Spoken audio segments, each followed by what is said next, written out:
twice now, I have attempted to get a pumpkin spice latte geez, here it comes. at Starbucks, and they were out of pumpkin spice flavoring.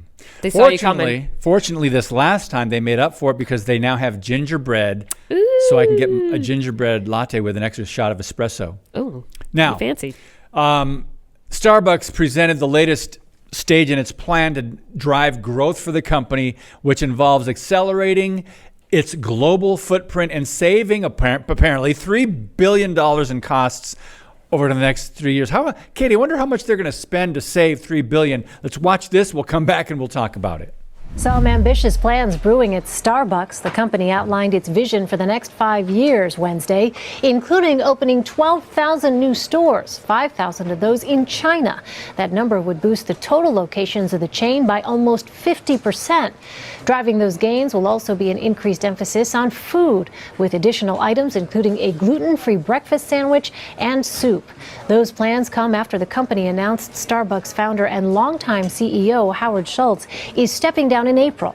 Starbucks shares dipped after the news broke, but bumped up modestly after the expansion plans were shared. Okay, let's just talk about this one. Starbucks, if you are going to open that many thousands more stores, and you're saying you're planning to cut costs, yeah, you're just going to raise the prices.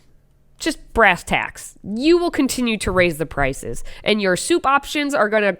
I'm ready for that lawsuit because someone is going to sue you for saying they had a hot cup of soup, scalding, blah blah, and it's just that's a new revenue stream for someone who is likes to sue people or McDonald's or whatever other companies. So I don't like what you're doing, Starbucks. I've already been upset with you for many other reasons, but you keep raising the prices. What are those reasons, Katie? Oh, no.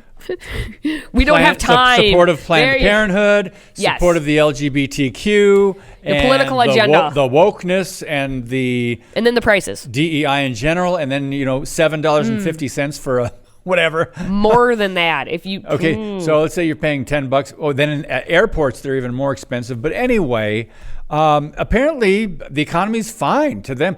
It's amazing how huge they've become. Mm-hmm. And what's fascinating is the fact that Howard Schultz keeps coming back. The guy keeps wanting to retire. He's chairman emeritus for Starbucks, okay? But then he left. But then he came back because they can't hack it. And then he left. And then he came back. And he wants to go away again, but he won't. It's like Disney. This is why we should be scared. Like, we pay attention, everyone.